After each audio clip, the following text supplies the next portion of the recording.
We say all the time that we celebrate the small moments, and there's so many of them every day. So even if it's a tough day, for whatever reason, there's always something to be able to celebrate at the end of the day, and you go home knowing that you made a difference in someone's life and in the world.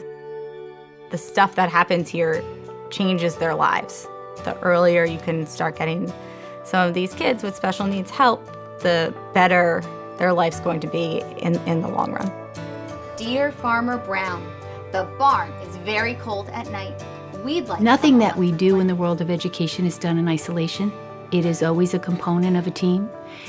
In special education, that team is typically larger, more complex, extremely demanding, very challenging when it comes to a schedule, and then you add in a disability on top of it.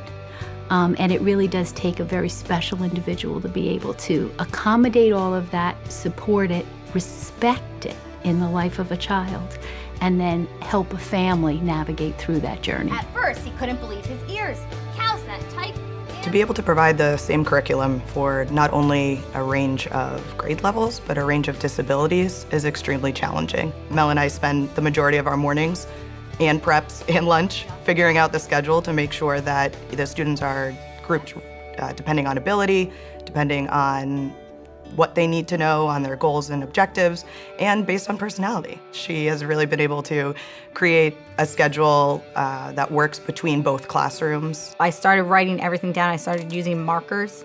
Everything was color-coded. Once I got that master schedule made, then we were able to actually sit down and say, okay, so at this point of the day we can teach math, and at this point of the day we can teach writing and reading over here. She takes each individual student and looks at where they are and what they need. She is a bit of a magician, I'd say, in how she manages that schedule that she has and takes the time and meets with whatever they need and whatever they need to do. They feel loved. They feel like they belong. They understand that she's willing to help them and work through whatever the problems are through her patience and kind demeanor. All right, who's your letter to? Mom.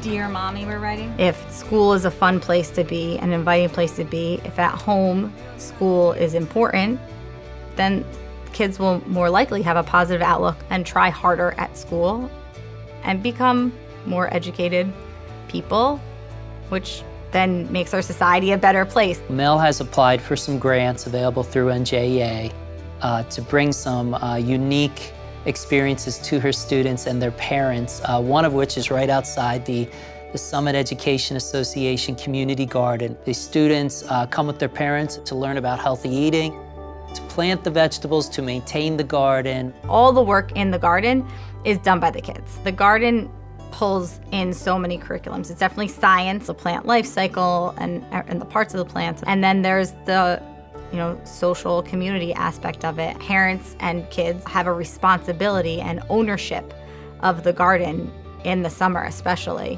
She has a legitimate, nice garden there. It takes a lot of work. And I don't even realize she's doing it. Sometimes she'll be home 5, 6 o'clock. I had no idea she was even in the garden. I think a lot of people don't realize how much time she really puts into things, how much she really cares. We had an old playground set, one of them wooden ones that we had gotten, and we brought it to the school, and me and my brother-in-law helped her put it up with the janitors, and so she put this up for the kids, and it's just it's endless. She just will do whatever it takes. There are a lot of emotional stressors involved in special education, and having colleagues that we can talk to on a regular basis really does help. We're constantly learning from each other all the time, and I absolutely feel that my friendship with her and my working relationship with her has made me a better teacher. Growing up, my mom worked in a special education classroom as a para. I really like having my mom in the same type of classroom that I'm teaching in now. I've actually been able to call her a lot and say, what does the teacher in your room do when this is happening, or how does she handle this? The gift of special ed is that you have to understand how to think differently, because special ed kids are different.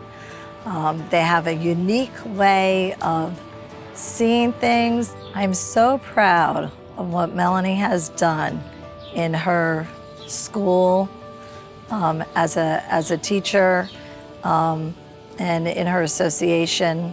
standing up for others. I've gotten very involved in my local association as well as NJEA because I feel like if the schools are a better place for whoever's working in the school, then the education of the students is going to be better.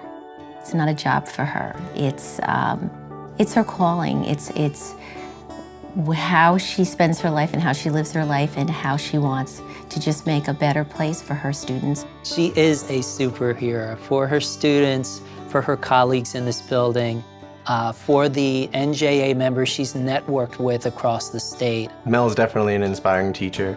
She's committed, she's compassionate about what she does. I think she definitely does make me a better teacher just because she has so much experience that just being able to bounce ideas off of her has been really valuable. I've really seen how much she's grown not only as an educator, but as a leader. She advocates for staff members, for students, for families. She works tirelessly to get new members and new teachers interested and involved. There are superhero teachers everywhere. They're doing amazing things every day.